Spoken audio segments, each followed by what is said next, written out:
Assalamualaikum warahmatullahi wabarakatuh. Tepangkeun wasta abdi Salpi Aprilia ti kelas 11 IPS 2. Sampurasun.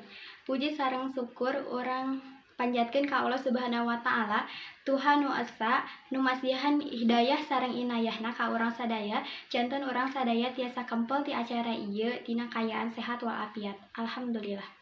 Hadirin nu dipikah hormat kusim kuring, dina waktos ieu abdi bade nerangkeun tentang tema kebersihan, nyaeta kumaha pentingna ngajaga diri dina hidup nu sehat jeung manfaat ngajaga kasehatan.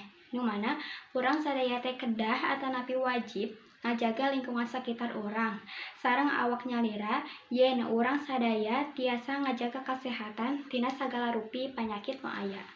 Kumargi kitu, urang sadaya ge kedah ningkatkeun carana pola hidup nu sehat kanggo kapayuna hirup urang sakalian ti kawitan ti ayeuna. Siga anu pernah diterangkeun dina salah sahiji hadis, inna dofatu minal iman, anu hartosna teh kabersihan sebagian tina iman, nu mata kudu dijaga ku urang-urang. Sebagai urang muslim anu taat, anu gaduh kaimanan dina jero hate, tangtu urang teh kudu bersih sareng suci tina sagala kotor atanapi najis anu nyebabkeun urang jadi teu suci. Sebab Allah Subhanahu wa taala mah resep kanu hamba nu merhatikeun jeung ngajaga kabersihan.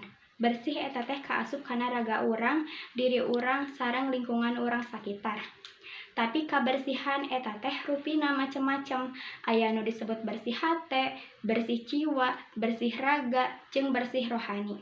Urang kedah jadi jalma anu kaasup bersih sadayana, sabab ngan bersih raga tapi hatena teu bersih mah nya percuma.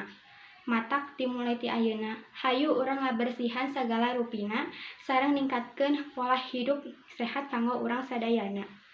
Rupina mung sakitu pidato ti sim kuring, hapunten saupami dina biantara ieu aya cariosan anu salah atanapi kirang merenah dina hate aranjeun. Wassalamualaikum warahmatullahi wabarakatuh.